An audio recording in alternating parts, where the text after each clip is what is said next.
Question suivante, Laurent, qui est une question un petit peu difficile, je pense, pour les praticiens qui sont en France notamment.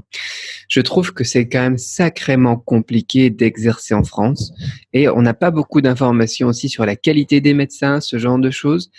Et on voit aussi qu'il y a des bâtons qui sont mis dans les roues par rapport à l'ordre des médecins, pour ne pas le citer, par exemple, ou des choses comme ça, des choses qu'on a le droit de faire, des choses qu'on n'a pas le droit de faire, des choses, voilà. Des fois, on nous dit, il faut être docteur, donc docteur de médecine occidentale pour pouvoir exercer la médecine chinoise. Des fois, on nous dit que non. Des fois, on voit que, en fait, si. Et j'ai un peu du mal, moi, personnellement, qui ne vis pas en France, tu vois, j'ai vécu en France que quand j'étais enfant. Tu vois, j'ai quitté la France, j'avais 19 ans. Et quand je vois ça de loin, je me pose quand même beaucoup de questions par rapport à d'autres pays où on voit que les gens peuvent pratiquer leur médecine assez facilement. Tu vois, tout ce qui est médecine avec des plantes, tout ce qui est médecine douce, tu vois, tout ce qui est massage, acupuncture et compagnie. Et je voulais un petit peu te poser la question, donc subtile, de la pratique de la médecine chinoise en France. Qu'est-ce que vous avez le droit de faire? Qu'est-ce que vous n'avez pas le droit de faire? Qu'est-ce qu'on vous empêche de faire, entre guillemets?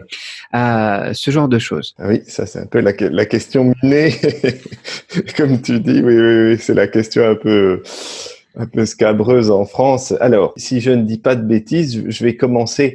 Cédric, c'est correct si je dis que en France, en Chine, pardon, la Chine nous appelle le pays des lois. C'est Tout à ça? fait, oui, c'est ça. C'est Fagua, Enfin, c'est excuse-moi la loi, les règles, Fa- effectivement. voilà. Et quoi, le pays, effectivement. Voilà, merci. J'ai pas une prononciation, excuse-moi. Voilà, donc cette petite anecdote partagée avec vous sous le contrôle du linguiste, parce que pour vous dire un peu, parlons déjà des lois. Alors, en France, la médecine chinoise, je parle légalement, elle n'existe pas, d'accord? Il n'y a pas de loi dans le Code de santé publique qui définit la médecine traditionnelle chinoise, qui définit qu'est-ce que la médecine traditionnelle chinoise, quels sont ses moyens de diagnostic, qu'est-ce qu'elle traite, qu'est-ce qu'elle ne traite pas, quels sont ses outils de traitement, comment ça se pratique, quels aiguilles on utilise, où fait qu'on pique, voilà, quelles plantes on donne, comment on les donne, et qui doit pratiquer, qui doit pas pratiquer, et quel diplôme on doit avoir. Si vous prenez les médecins, si vous prenez les infirmières, en France, tout ça c'est bien défini.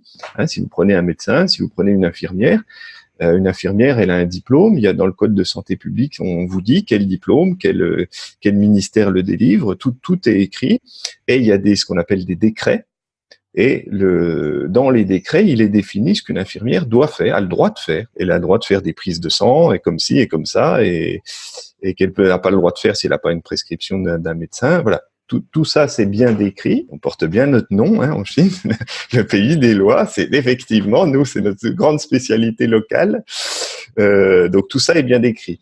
Alors, ça n'existe pas pour la médecine traditionnelle chinoise. Donc, quand j'entends des gens disent, mais la médecine chinoise, elle est interdite ou elle est illégale en France. Non. Pour que quelque chose soit illégal en France, il faut qu'on puisse vous opposer une loi.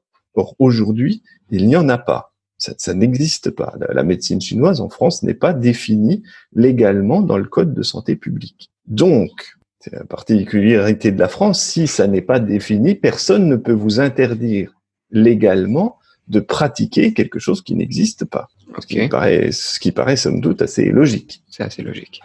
Ce qui est assez logique. Alors maintenant, c'est pas aussi simple que ça en France, puisqu'effectivement, la médecine occidentale, effectivement, se réserve le droit de pratiquer, c'est réservé un peu le droit de pratiquer toute médecine par extension. Donc, effectivement, en France, si vous commencez, par exemple, vous apprenez la médecine ayurvédique, la médecine chinoise ou d'autres choses, la médecine, je sais pas, philippine ou n'importe quelle autre ethnomédecine, et que vous commencez à soigner un malade, vous pouvez être, par contre, là, inculpé, effectivement, puisque là, c'est écrit, puisque vous n'avez pas de diplôme de médecine occidentale, de la faculté de médecine, d'une faculté de médecine française ou européenne, vous pouvez être inculpé d'exercice illégal de la médecine en France. Effectivement. Ça, voilà. Et il y a beaucoup de gens qui le sont et qui l'ont été. Alors, donc ça, c'est le côté légal. Ça, c'est le côté...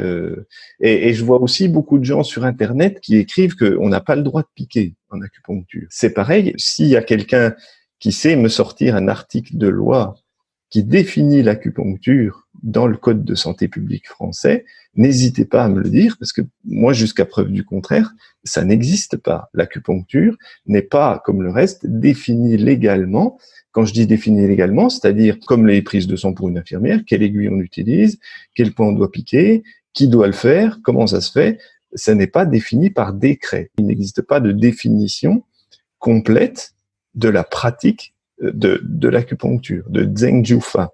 La pratique des aiguilles et du feu n'est pas définie dans le code de santé publique. Donc, par là même, encore une fois, c'est pareil, puisque ça n'est pas défini légalement, on ne peut pas vous opposer un texte de loi et on ne peut pas vous inculper en France pour une pratique illégale de l'acupuncture. Alors, là, pareil, c'est la loi. Maintenant, sur le terrain, c'est pas tout à fait comme ça, puisqu'il y a eu des personnes qui pratiquaient l'acupuncture avec des non-médecins occidentaux qui ont soigné des malades et qui ont été inculpés, donc pour exercice illégal de la médecine. Donc, ça veut dire qu'il y a eu des jurisprudences, ce qu'on appelle en France, donc c'est-à-dire qu'une décision du tribunal, et si vous êtes inquiété, si vous êtes praticien de médecine chinoise en France ou ailleurs en Europe, et que ce n'est pas légiféré, vous pouvez effectivement, puisqu'il y a une jurisprudence, vous pouvez être condamné, et le tribunal va s'appuyer sur ces jurisprudences. Donc, il ne s'appuie pas sur un texte de loi,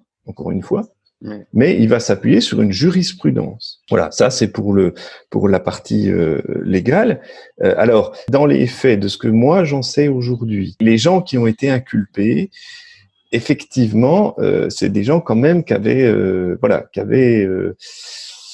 traité des maladies comme des cancers ou des choses comme ça, et qui utilisaient la médecine chinoise pour traiter des pathologies de médecine occidentale et qui sont très définis et très encadrés ici en France. Si je prends le cas où tu parlais tout à l'heure de cancer, Cédric, si je prends le cas d'un cancer, c'est très encadré en France. Si vous êtes déclaré malade d'un cancer en France, vous allez rentrer dans un protocole et ben là, vous allez être suivi par un oncologue. Même votre médecin généraliste, qui a un diplôme de médecine, lui ne peut pas il n'a pas le droit de soigner votre cancer.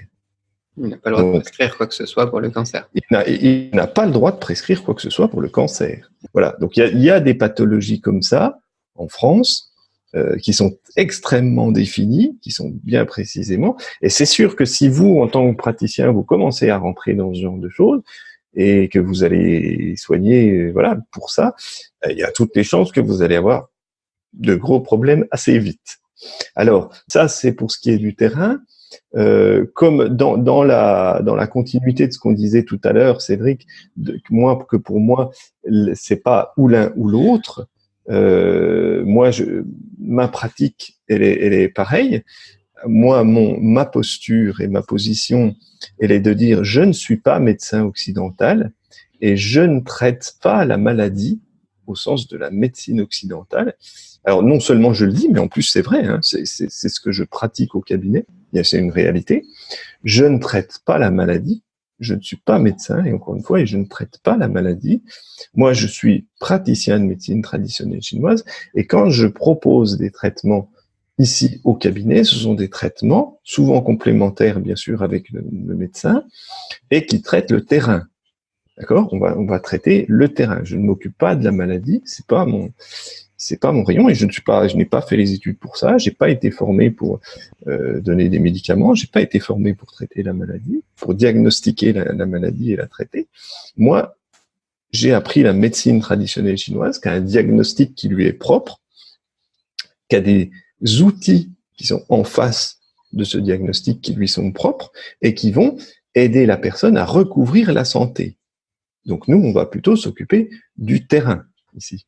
Et en ce sens, pour moi, c'est très clair et les choses sont très bien définies. Et les patients qui viennent ici au cabinet sont très clairs là-dessus aussi. Je leur dis, et pour moi, voilà, il n'y a pas d'ambiguïté à ce niveau-là. Donc, je ne prescris pas de médicaments. Je ne dis pas à une personne, il faut que tu arrêtes ton traitement ou quoi que ce soit. D'ailleurs, je vois pourquoi je le ferais, puisque je n'ai pas été formé et je ne connais pas ces traitements, donc je ne me permets pas de faire ça. Et donc pour moi, les deux fonctionnent toujours ensemble, et il n'y a pas de souci pour moi de ce côté-là. Alors après, ça c'est ma posture, c'est une posture que je tiens et que je tiendrai toujours. Moi, je touche du bois, j'ai pas eu de soucis jusqu'ici. Je sais que j'ai des collègues qui ont eu des soucis. Alors c'est plus dans les grandes villes, peut-être qu'il y a plus de concurrence ou voilà, il y a des choses autres, il y a d'autres paramètres que ceux médicaux et philosophiques dont je viens de parler qui rentrent en ligne de compte. Dans tous les cas, moi ici, ici dans ma région, ça se passe très bien, c'est très clair, mes patients sont au clair, ma posture est très claire. Je ne fais pas de médecine occidentale.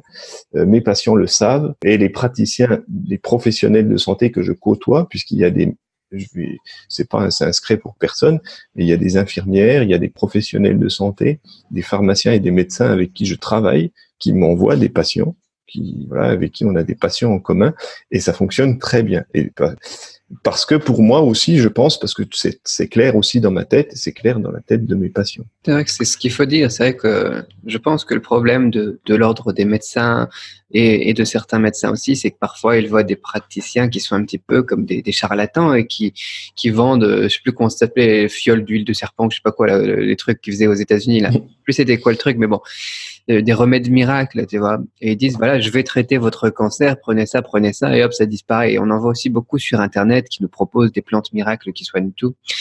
Et je pense que c'est plus de ça qu'il faut se méfier, quoi. Les bons praticiens de médecine traditionnelle chinoise, ils vont aller traiter le corps dans son ensemble, ils vont aller traiter les causes de la maladie, ils vont aller rechercher ça aussi, mais ils vont pas aller traiter la maladie et généralement, pourquoi pas atténuer les symptômes, quoi.